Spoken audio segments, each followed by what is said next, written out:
Hey everybody, I am Lady Stars on Fire, and this is Breaking the Cage. This is the very first time that it's ever gone live with the Matrix Mind. Matrix Mind Media is picking up Breaking the Cage video. This is going to be coming out through what Matt has decided he's going to start calling Astrology TV. So, this is the show where I am going to be channeling the astrology for you for the energy of the week and what is coming up. And I call it Breaking the Cage. I've been having a little bit of technical difficulty, so I'm trying to double check something before I get into the video itself too much and the show. I do apologize because I planned on starting the show at 10 o'clock and I'm trying to validate. Okay. Yeah, that it's all working properly. I've been having issues. Matt always makes fun of me. Anyway, this is Breaking the Cage, and I call it Breaking the Cage because we're redefining who we are. We are getting rid of and destroying what we've always known to be acceptable, and we're learning how to spiritually break the cage and mature and grow. With that being said, I want to go over a couple of announcements. Like I said, the Matrix Mind is going to be picking up the show from now on, and he's calling it Astrology TV. I am going to be going over on this show what I pick up from my guidance from my guides, as well as what I am being given when I read the astrology, because I don't do astrology quite the same way as most astrologers. I was taught it by spirit, and I see things from a different aspect. And sometimes I see aspects that most people don't actually consider to be aspects, as well as when we're going into throughout the video and whatnot. I've recently rewrote astrological anatomy, and I named it the Starlight Code Blueprints. And so from a universal standpoint, I'm going to also be going through like the universal human bodies blueprint and what you can be expecting to feel with this energy throughout the week, and the actual body from the anatomy and from what that energy is going to be actually doing for some people within that blueprint to help you understand how to mature and grow and clear blockages and so forth. So I'm trying to cover a lot of variety here and help people out in whatever way is possible. With that being said, with me also coming through the Matrix Mind Media, for anybody who is interested, I do have my own business. It is LSF Sanctuary LLC. I do have my own Etsy shop, and the reason I'm explaining that is because it's not just that I offer astrology, like astrology readings. And when I do readings, I don't just give you like the chart information. I sit down with you for approximately 2 to 3 hours, and I go in depth of explaining what is going on. I also do the Starlight Code Blueprints, but I also sell essential oils, orgone, and a whole lot of other things, baths, mists. And for anybody who is catching it from the Matrix Minds Media, if you are interested in any of my products, go to the Etsy shop, LSF Sanctuary LLC. And when you purchase your products, make sure that you enter coupon code Matrix Minds. And this information is down below. It is in the stuff that I write for the post to help you remember, because you can get 20% off of much of the products that I have, whether it's readings, whether it's astrology charts, or it's just, you know, essential oils and stuff. So this is my special gift to you. If you're interested, make sure that you put in the Matrix Minds coupon code and get yourself that 20% off when you purchase it. As well as, I want to go into, I'm wasting a little bit of time and letting some of the people come into the chat here. So before I get into the true astrology and the video, this show itself, for those who do enjoy my weekly energy reports, Breaking the Cage, and they find that it is helpful in their lives. I also want to let you know I have my own like YouTube channel, and you can also find the stuff on Facebook, because it's not always about money. Sometimes it's just about helping everybody out there. And I do a monthly video for all zodiac signs, which I call the Home Light Security Readings. And if you check my Facebook page, or any of my Facebook pages, all of that information is down below, as well as, YouTube channel. You could come in and find out for free what your home light security readings are about, and see if that helps you in any way, shape, or form, whether it's sun, moon, or rising videos. I'm half done with them already. I still have the other half to do. So there are 6 videos I still have to do. If you do go looking and you don't find it yet, just know that I haven't made it that far yet, and I will be starting it. Now, let's get into this week. This is for April 11th through the 17th. Now, what Spirit has been giving me is, okay, because there's a ton of energy coming our way, and it is meant to be a positive thing in the long run, but right now it is feeling very harsh. And the way Spirit is giving it to me is it would be in astrology terms a lot of like 12th house energy, because we're learning to understand the hollow bone. We're learning to grow and mature spiritually. We're starting to come into higher levels of vibrational frequencies, and we're also understanding that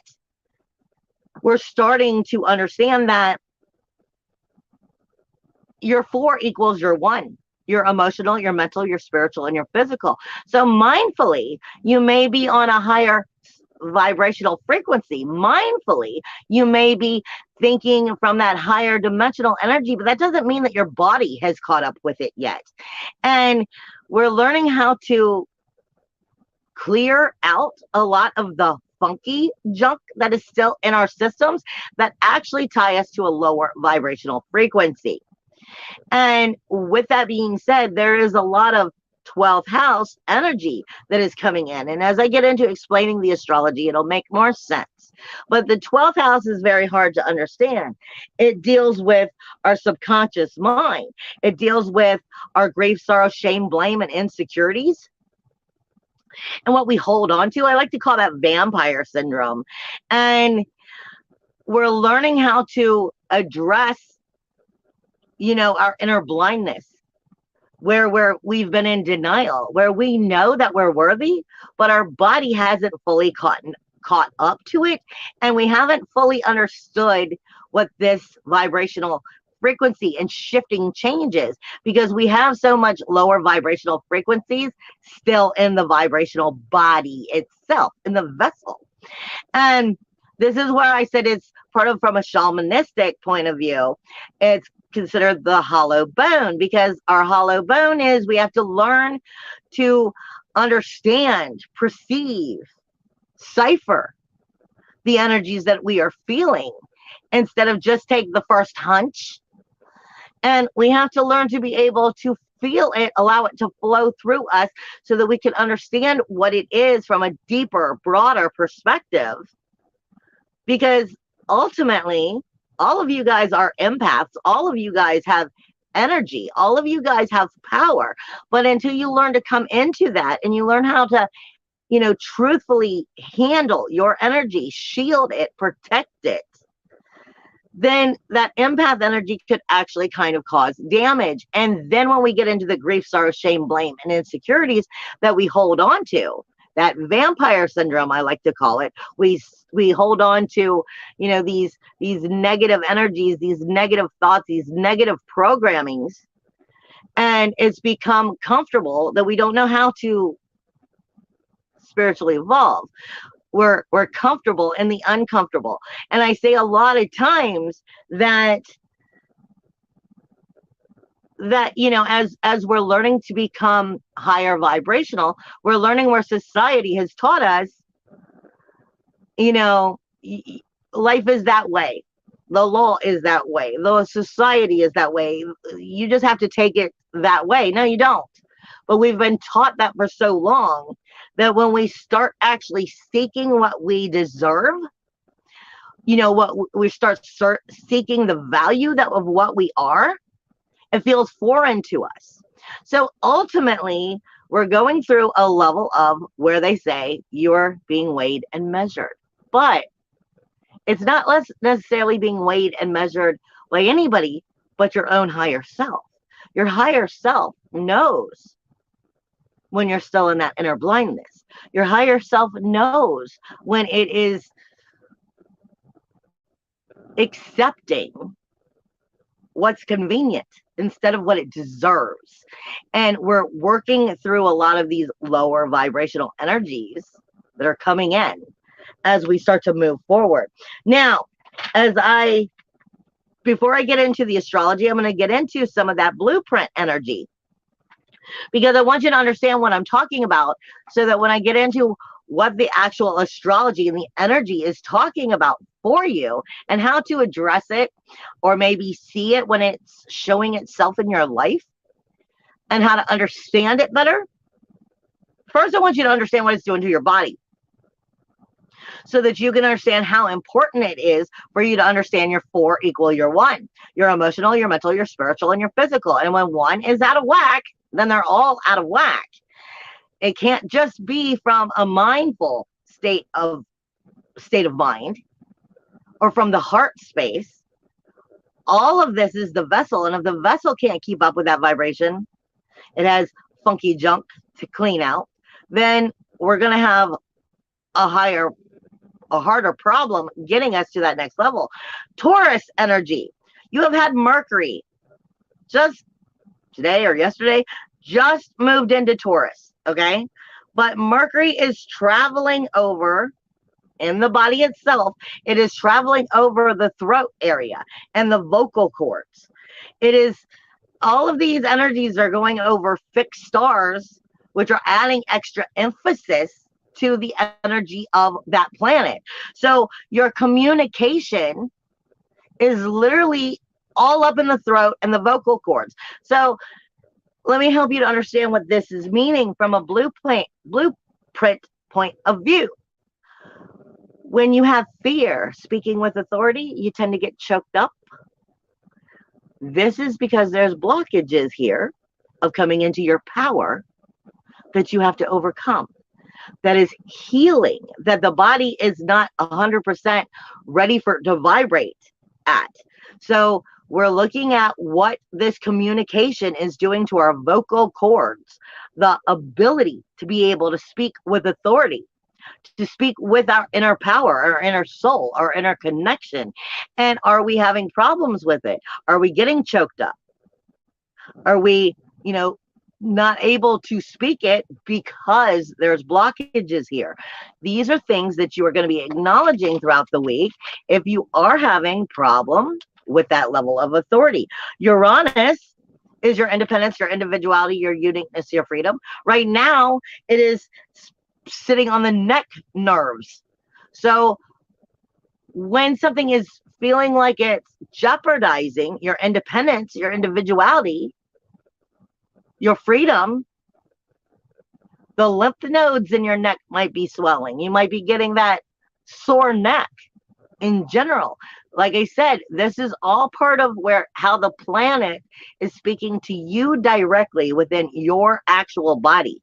Now, for each person on their blueprint, it's a little bit different because you have specific planets in specific areas, which either illuminate the situation or are meant to bring lessons of healing. But on the universal level, this is where the planets are right now and what they're speaking to in your physical body. You have Lilith. Lilith right now, some of these, I do speak about planets that many astrologers don't speak of, or dwarf planets. And a lot of them don't speak about some of the ones I'm going to be going over tonight. But that doesn't mean it's not there. That energy is still there. It's just, are you willing to grow and learn more about yourself, your body, your soulful presentation, and where you're taking this vibration, and are you healing it so you truly are coming into what Spirit was telling me, Starfleet.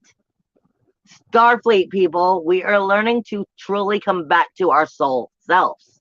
Now, Lilith, her energy is coming out this week of Gemini, the twin energy, the arms, and she's moving into Cancer. So she's literally in the cusp, and she moves slow. She's literally in the cusp, and she's coming into the rib cage. She's coming into, the chest cavity, the protector of the heart. But we're looking at Lilith from the point of view, you got to understand, Lilith is the first feminist in energy. She can be ego-driven to help you get on the right track. And if you go a little too far, she can become narcissistic. But she's also viewed as the first succubus. And we're looking at it going into that fourth house of energy. We're looking at it of going into, in the physical body, the fourth house, the home, the vessel, the protection of the vessel, the inner emotional security. And you're taking the succubus and the femininity, and you're putting it in inner emotional security or lack thereof it. And so if your chest cavity is getting sore, this is your Lilith telling you got some work to do. If your throat and your neck through here with Uranus coming into your independence, your individuality, your uniqueness, your freedom, this is coming into not just the throat chakra, but the zeal point. There's a chakra right here. Mainstream has a lot of this wrong. And there's a chakra right here that connects to the higher or the lower vibrational frequencies. And when we're connected to that lower vibration of what we haven't healed yet, in our grief, sorrow, shame, blame, and insecurities, that independence feels like it's in jeopardy. That individuality feels like it's in jeopardy. And that's when the negative psychic headaches start, because you're letting that negative energy in. These, like I said, these are all parts of things that I'm trying to help you learn from another point of view of how to help yourself heal and rise. Because, like I said, this is about us coming into the true star fleet that we are. That energy is, like I said, that Uranus and that Mercury is all up in the throat and all up in the zeal point. That Lilith is all in the heart space, the heart chakra. Forgiveness, acceptance, love, not just, and it's going to be evaluating submissiveness or independence. Are you taking what you're dealt and just saying thank you for whatever it is they give you? Or are you coming from the heart space and believing from the soul space and protecting that chest cavity of the heart, because that's a life force? I'm letting you see how important the blueprint really is. Your Aries energy, where we have Chiron and the sun. And then we also have who I like to call Medusa, but I'll get back for that one. The sun is going over the eyes, the cheekbones, the muscles of the mouth and the jaw, and how it moves this week. Chiron is the actual nerves in the face and the tongue. Have you ever noticed when the world around you seems like it's harsher, your eyes hurt more? When it seems like all you hear are harder things or more negative things, your head hurts more. Your ears start to ache. Your throat, your neck. This is all part of how we're viewing our reality versus what we've brought into our healing. And your eyes and your throat and what you're being able to speak with authority, are you speaking it from a wounded position or from coming back into your power? I'm just trying to help you see how important this is. The South Node, even though it's in Scorpio, literally, a lot of people don't understand this. When they look at the astrological body in the anatomy, they think that that Scorpio energy is just, the sexual organs. But there's a certain area where it has to do with the nose and breathing. The South Node, which is everything that you're good at, but it's not good for you anymore. It is sitting on the nasal cavity. Remember, so much of what you breathe in is a vibration. And where are you taking that vibration? Are you breathing in the world around you from an aspect that can lift you up, or from one that's going to take you down? And these are all part of how the planets are working inside of you. Like they say, as above, so below, that you are part of the stardust. I'm showing you just how important these parts are and what it does to the body. When we get into most of the other planets, you've got Pluto, which is technically in the knees. And these are chakras that nobody speaks of. It's not part of the mainstream. Everybody ignores it. And I'm constantly trying to remind people that if you avoid the lower chakras, which are actually lower chakras of lower vibrational illnesses, then you cannot really truly clean and rise those upper chakras. You can't bring them into fine tune unless you're willing to actually work with that inner blindness. And Pluto is all about death, decay, and destruction for renewal, rebirth, and regeneration. And in the knees, it's literally speaking to you about where are you in levels of jealousy, inadequacy, inferiority. Because when something's making you feel like it's in jeopardy again, your knee might start spasming. It may lock up. And it's showing you where the ego is getting in the way, where you're letting that lower vibration knock on the door and get into your actual vibration, which is lowering you. I'm helping you to understand these. Mars and Saturn is like Mars, Saturn, Pluto, Venus, Jupiter, Neptune, all of these are in lower vibration. Mars and Saturn is in the animal nature, the ego nature, the manipulative nature, the push to receive, the push to shove to get my way because I am number one and I only care about me. And to hell with you, when we're afraid, we will back people into a corner instead of knowing that we can stand in our power. We will become manipulative. This is Mars and Saturn in not a healthy position and asking you, are you connecting to that lower vibration? And you have, as Mars moves into the feet with Venus, Jupiter, and Neptune, we're getting into the feet. Have your feet been cracking more when you just roll them? This is speaking about destructiveness, holding on to revenge, grief, sorrow, shame, blame, and insecurities. It is where the ego is holding on to what I call inner Medusa. And I will explain that inner Medusa in just a second, because as we move into this other energy, I want you to understand Eris is here. But the last thing I'm going to say on the blueprint before I get into the actual astrology is you have a full moon coming up on the 16th, which takes place in Libra. Technically, it has a void of course going on into Scorpio. And it is sitting here with Haumea. And this is literally bringing into the sacral chakra, because it's going over energies of the kidneys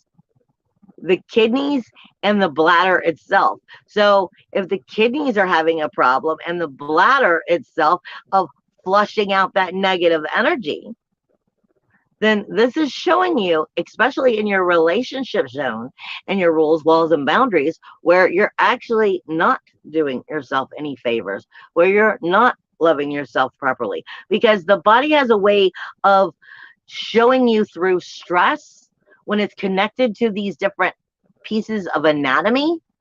It is trying to help you understand how to spiritually evolve, mature, and grow. But it unfortunately usually has to show you by where it's not quite hitting the point, where it's not quite cleansed all of that energy. Like I said, Lilith moving into the heart space, the rib cage, surrounding the actual heart. We're looking at things from the 12th house, not necessarily a lower vibrational frequency. We have to understand the 12th house is all about healing for a brand new cycle. It is all about understanding where our grief, sorrow, shame, blame, our sorrow has weighed us down and is actually keeping us from measuring up. But our higher selves know where we do this to ourselves. Now, as we get into this week's astrology, like I said, Mercury has already moved into Taurus. And most of you started feeling that energy yesterday, maybe even the day before, because in Aries, you have Eris here. And for me, just on a psychic level, the way that this works is I view Eris as Medusa. Eris is technically viewed in astrology as the goddess of trouble, toil, and strife, injustice, resentment. So your communication yesterday literally was stepping over top of that trouble, toil, strife, and injustice. And the way Spirit is reminding me is, why don't you guys try to see, because I always see her as Medusa. I see Eris as Medusa, and the way that it works for me when I explain it, and this is the only way I know how to help you guys understand what I'm being shown or told, is I don't like the story of Medusa. I think that she got a bad rap. I think she got, dealt a shitty hand. Medusa was just a beautiful woman, and it wasn't her fault that, a specific one of the gods kind of took a liking to her, and another one more or less got jealous and gave her, the idea of these snakes for her head. And every time she looked at something, they turned to stone and left her to be left alone forever. I think that that's just wrong. I mean, that's a very big injustice. But the way my guides told me, it's an Amazon Prime commercial. And the Amazon Prime commercial has Medusa in it. And, she learned how to kind of overcome what had happened to her because she's putting on sunglasses. And the sunglasses for her was her like supernatural, magical, kind of like, I'm calling my power back. You don't get to do this to me. And when she put the sunglasses on in the commercial, she's able to go out and still have a social life. She's able to still go out and be sociable and be around people without freezing everyone to stone unless she lifts up her glasses, making it her own choice. So Spirit is saying, as the Sun and Palace cross over it this week, because you already felt it with Mercury crossing over Eris, try to find your glasses. Whatever that supernatural, magical twist is that allows you to call back your power, just like in that commercial, and put on your glasses and be like, nah. You don't get to dictate who I'm going to turn to stone and what's going to happen. I've learned that I can do it, and I can choose what's going to be and what's not. Calling your power back to you. A lot of people felt that as that energy happened yesterday. On the 14th, you have Mars, which is going to be moving into that 12th house of Pisces. On the 14th, you also have Lilith, which is going to be moving into Cancer. Like I said, coming out of like the arms and into that chest cavity. Then you have on the 16th, the full moon, which will be with Libra, even though it will be taking a void, of course, into Scorpio with Haumea. And I can guarantee you there's not an astrologer out there that's talking to you about Haumea. Haumea is one of those dwarf planets, but its energy means the collective consciousness. And its collective consciousness is being viewed within your relationships, what you have up close and personal to you, family, partnerships, contracts, memberships, alliances. And are they truly alliances? Because, like I said, it's a void of course. It's going to be moving into the 8th house, which is Scorpio, which is also all about rules, walls, boundaries. And are they maneuvered and set well to help you grow? And are these relationships, these alliances, are they truly alliances? Will they help, rejuvenate, rebirth, regenerate in healthy ways? Or are they just continuing the same old cycle? A lot of this is going to be showing up throughout the week. Now, here's one of the other kickers before I start getting into the aspects and actually walking you through the energy so you can understand. Pluto is pretty much already in shadow. Pluto is death, decay, and destruction for renewal, rebirth, and regeneration. The way my guides tell me is the best way to look at Pluto is, it's a saying many of you have heard, though I walk through the shadow of death, I will fear no evil. Because nothing can take your power away except for you accidentally misplacing it or not believing in it. There is nothing that can truly, get in and take your heart space, take your soul away from you. But you can not necessarily believe in the power of you. And Pluto is the only planet on a natural basis that kind of only works inwardly. But when it goes into retrograde, it starts kicking the door down. It's like, oh, so you missed this memo, but let me just kick you beneath the belt for like the next however long it's going to be in retrograde. Right now it's in shadow. So it's, like I said, you have a lot of these energies coming at, a form of that 12th house energy, looking at our inner blindness, our inner grief, sorrow, shame, blame, sorrow, and insecurities, and what I'd rather tuck underneath the carpet and pretend that I don't see. But when we do that, we don't heal. And with Pluto being in shadow up until the end of the month, I think it's like at the 24th when it goes retrograde, this is definitely picking on where that outer world is pushing authority on you.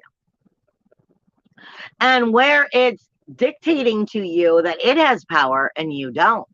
And at the same time, it's pushing harder because it's trying not to lose its power over you.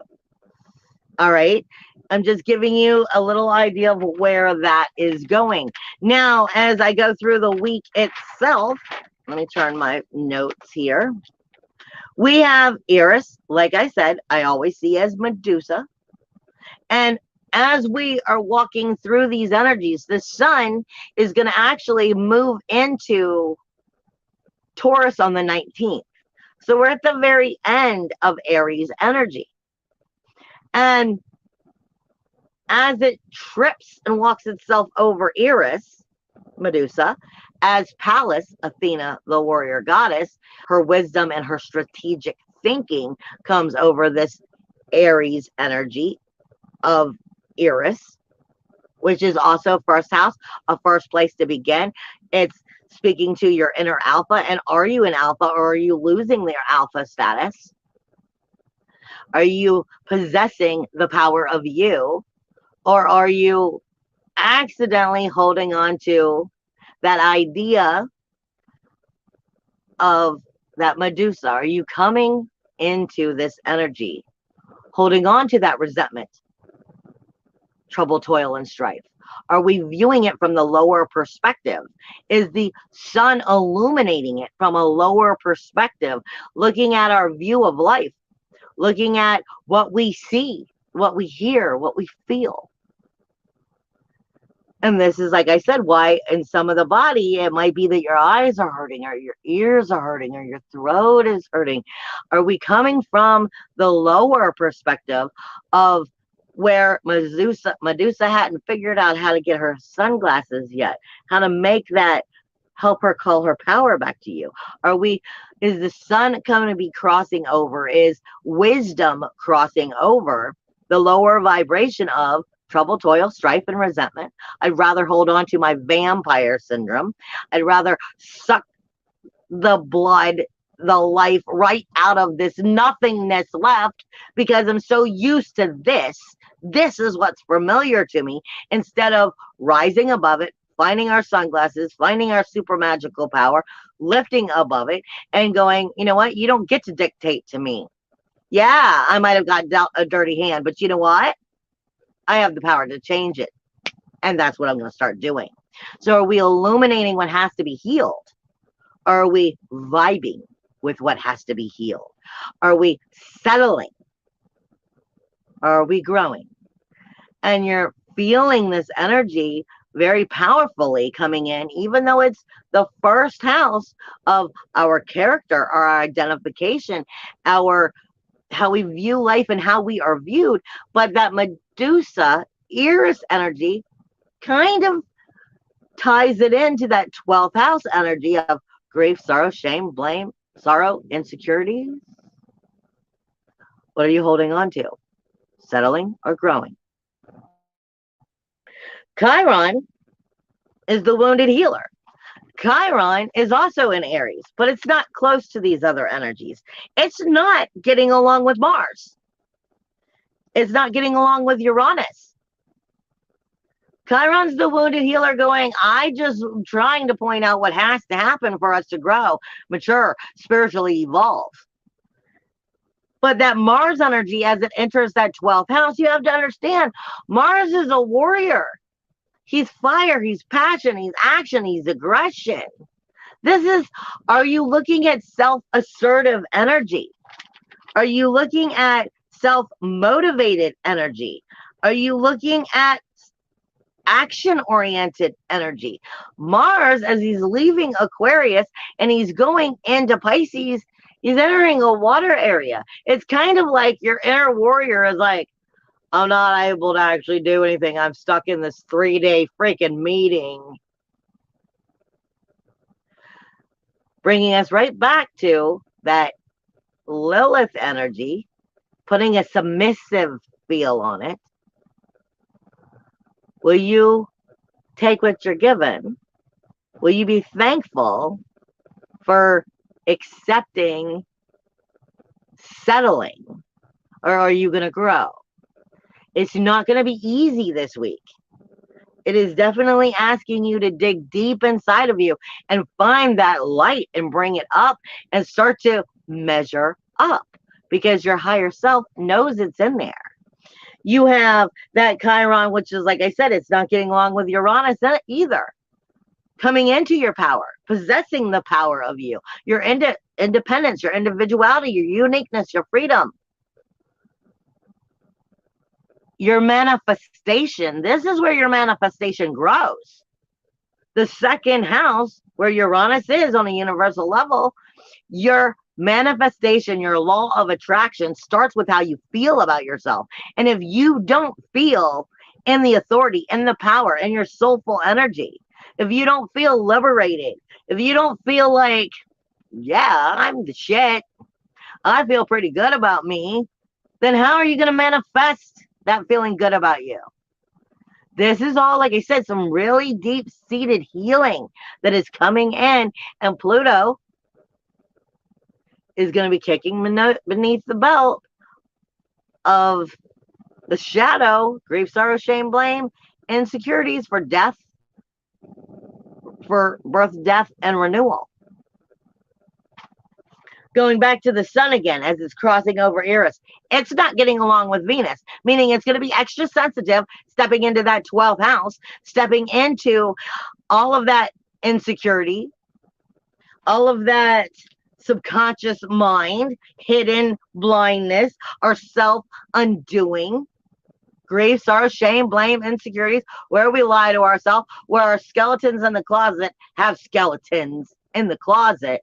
And it's going to be really touching base on that. I hate astrologers who put Venus as love. She is so not love. She speaks to you about your sensitivity.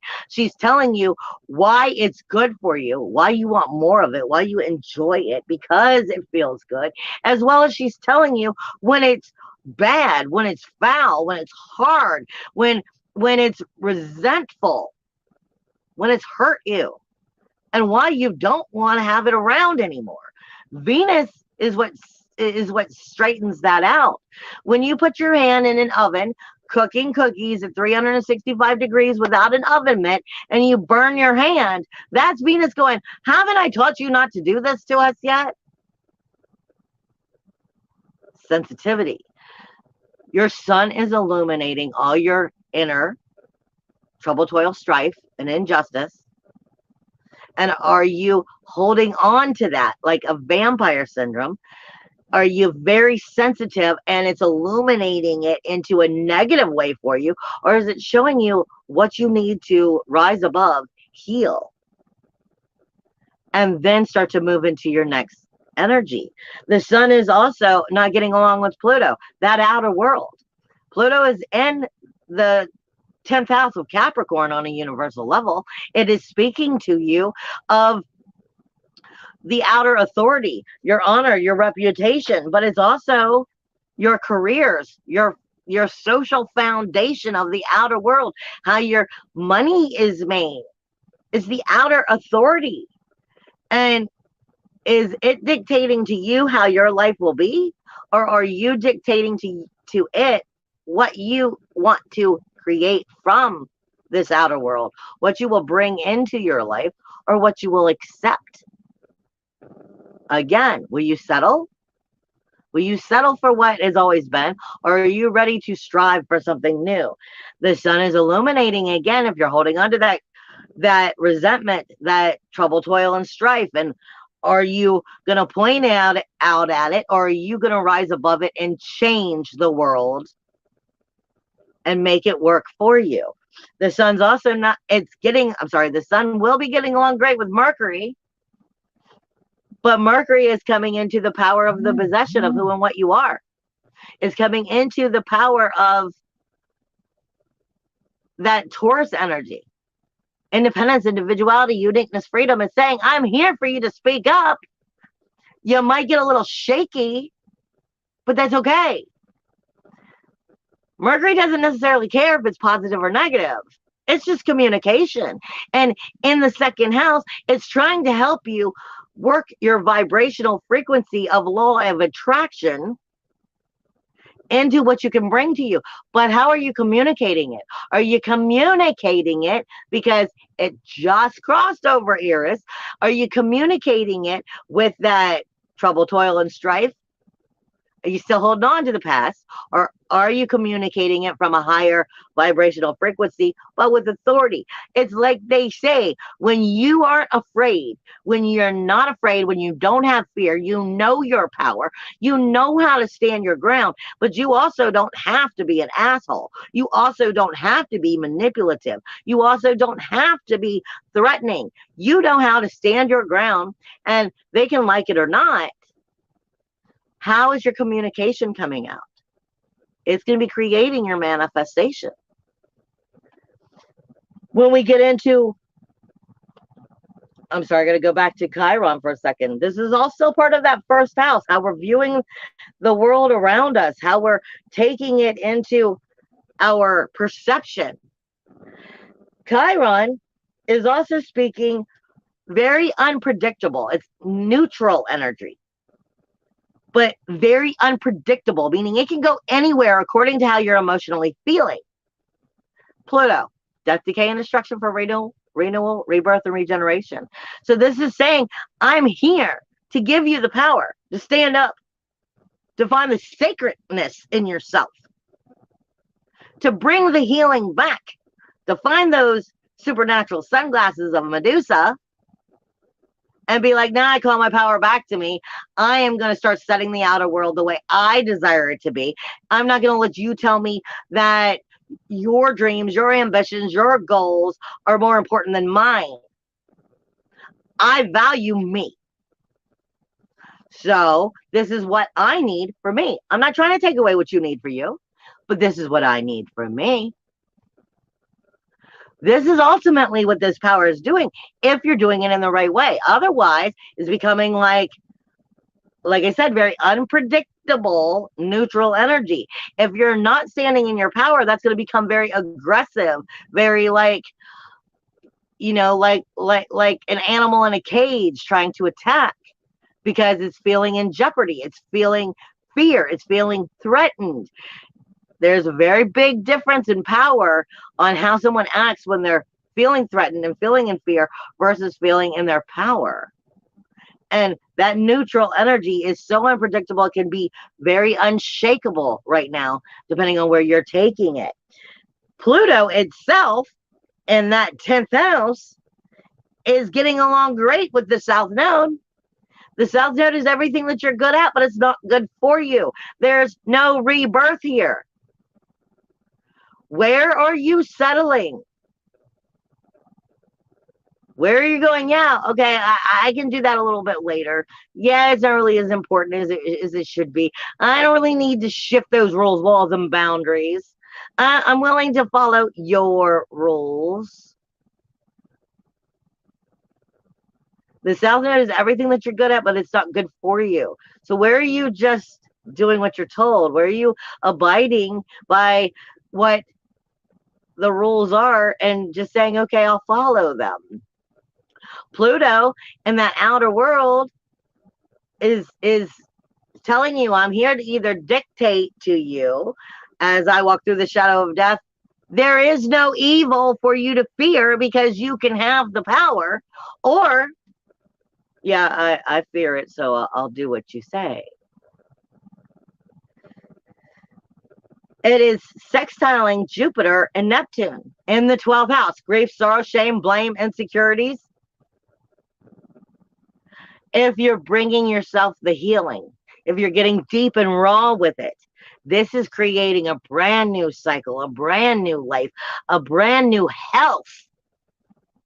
But it all depends on if you're settling with the same old magic or if you're creating new. Jupiter is abundance, higher knowledge. It's showing you everything you need to know in order to heal, everything you need to know how to speak and say and go after, if you have the courage to, if you believe in your soul. What it's not getting along, though, with is Venus. Again, will it make you feel uncomfortable to where you'll cave? Will it make you feel like I should just stick with what I know because doing something new is scary? A lot of times we speak to people about growing into understanding that second brain, and we call that second brain, that gut feeling. And a lot of people misunderstand what that gut feeling is, because sometimes the gut feeling is going, oh yeah, no, this is not good, and I'm not comfortable with this, and this could be very bad. But sometimes you misinterpret that gut feeling for going, this could be really big. I could really be doing something new. I could really be on to something, but I'm a little scared. It's okay to be scared, as long as you admit that I don't know what's on the other side. That's a big part of leap of faith. If you believe in yourself, you believe in your guides, you believe in the guidance of your intuition, and you trust that gut feeling, and you know that the gut feeling isn't saying this is bad, but is going, I may actually really be able to do this. And then what? That can be a scary thought. And are you willing to take that chance? Are you willing to step into the wild blue yonder, is what I just heard? Are you willing to take the chance on trying something new? Start a new cycle. Create new magic. It's there. It's just being left in a way of going, well, are you going to measure up to what your soul already knows you are? Or do we still have to wait a while longer? Pluto is not getting along with Venus, which then is getting along great with that Mercury. So in a form, this is saying, did you really hold on to that trouble, toil, strife? Are you bringing resentment to the new chain of reaction here, to the new direction to the healing? Is there healing taking place? Or is it coming into, I'm afraid, yes, this is something new. I don't know what to expect from it, but you know what? I'm going to believe in myself and I'm going to speak with authority and I'm going to take this chance and I'm going to go after it. Like I said, it's either the animal in the cage that's ready to attack because of fear that it's letting rule it, or going, yes, I identify, I understand, but I'm so much more than what I've always been. I'm ready.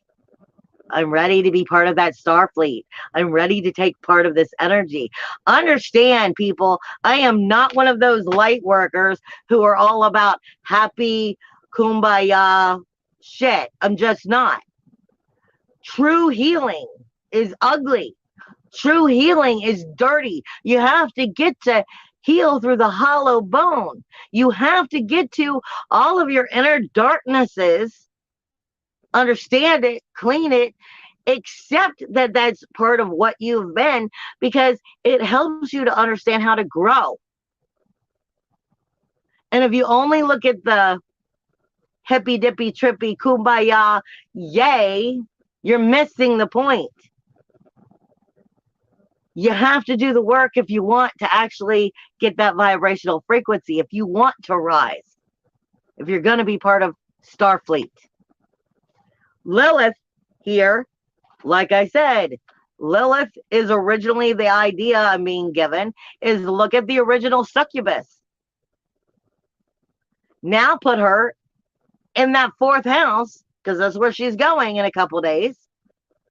The biggest level of empath, I will not lie, Cancers are the highest empath. They're ruled by the moon, for crying out loud.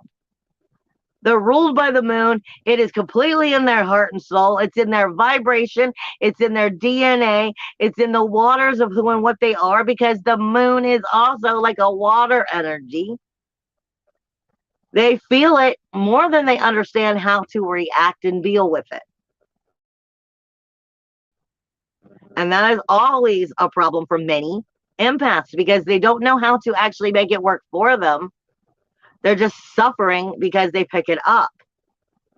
And Lilith is now coming into the inner emotional security, the roots of who and what you are. Are you going to be more submissive or find your independence? Are you going to come into your power? Or are you going to really want to, charm the pants off of whoever it is that's there, but what you're doing is charming someone else instead of charming your own self and charming your own life? Lilith is having a lot of that unpredictable energy with Pluto. Will you kiss up to the outer world so that you can be on their bright side? Maybe they'll pick me, pick me, pick me. Or are you going to come into your power? Because, like I said, Lilith isn't all bad. Lilith is the first feminist. She's the first one to ask you, are you going to burn for you? You weren't put here just to be submissive for everybody else. But in this energy, it's a little hard for her. She's not in her most powerful spot. So are you going to start standing in your roots of who and what you are, in your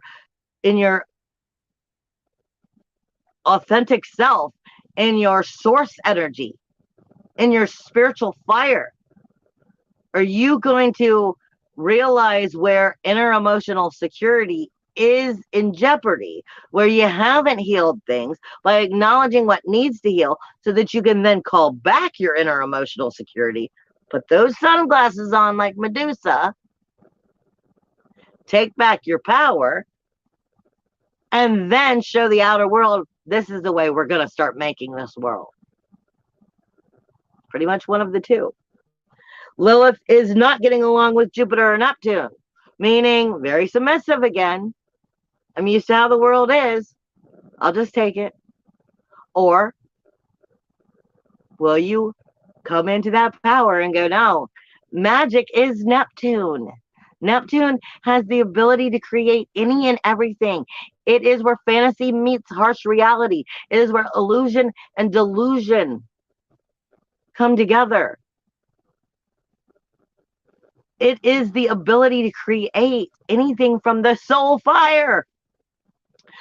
And Jupiter is abundance and knowledge. But are you creating from that 12th house, grief, sorrow, shame, blame, insecurities, trouble, toil, strife, injustice? And I'll just continue to take what's been dealt to me? Or will you start putting your foot down, call back your power, and start bringing the healing in? It's also not getting along with Saturn, Vesta, or Juno. This is speaking directly about the outer world committees, your alliances, your groups, your memberships, the people that you keep, the people, places, and things that you keep consume you as well as you consume them. So are your work friends, your outer friends, your alliances, your contracts, your committees, your groups, your memberships, do they support everything that you wish to bring into your life?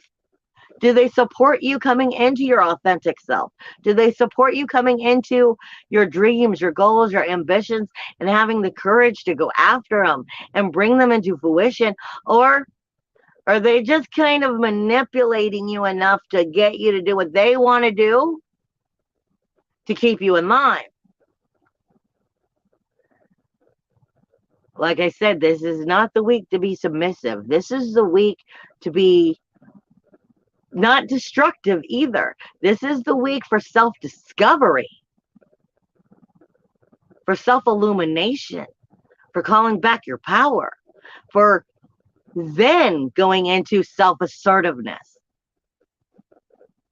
The South Node is not getting along with Mars as it enters that 12th house.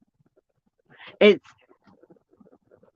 like I said, your inner warrior, your inner sacral chakra, your inner confidence, your inner SWAT team. It's kind of like, well, I can't really go out and fight that fight because I'm stuck in a 3-hour meeting and I have to listen to this crap. Are you going to see what has to heal? And are you going to heal it?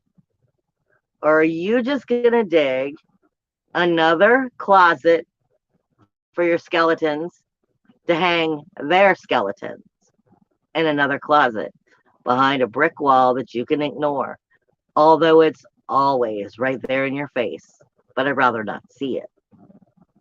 The South Node is getting along with Jupiter and Neptune, which means if you could only believe in yourself, if you could only believe in yourself, my loves, there's nothing here to stop you. But you have to mean it. You have to really be going after it. And then that South Node, which is setting rules, walls, boundaries in these relationships and our alliances, it's also speaking to the unpredictable energy that's going over the Sun, Eris, Pallas. All of this goes into 12th house, trouble, toil, strife, injustice, resentment, sorrow, shame, blame, insecurities. Are you ready to measure up? Are you ready to level up? Are you ready to spiritual grow? Or you want to bitch and moan about it but not really do anything? You are being weighed and measured. But only your soul knows if you're measuring up. Remember that full moon coming this week on the 16th is going to be taking place in Libra, in the same place how Maya is, the very collective consciousness. There is nothing that is not going to be showing you the truth about your alliances, your groups, your friends, your family, anything you care about, you have a relationship with, but is it set to work for you? Or is it not? Is it salvageable? Does it need to be redirected or not? The truth is there. It's going to be showing you as you go through this week. Just what will you do with your truth? I love you guys. See you next week. Bye.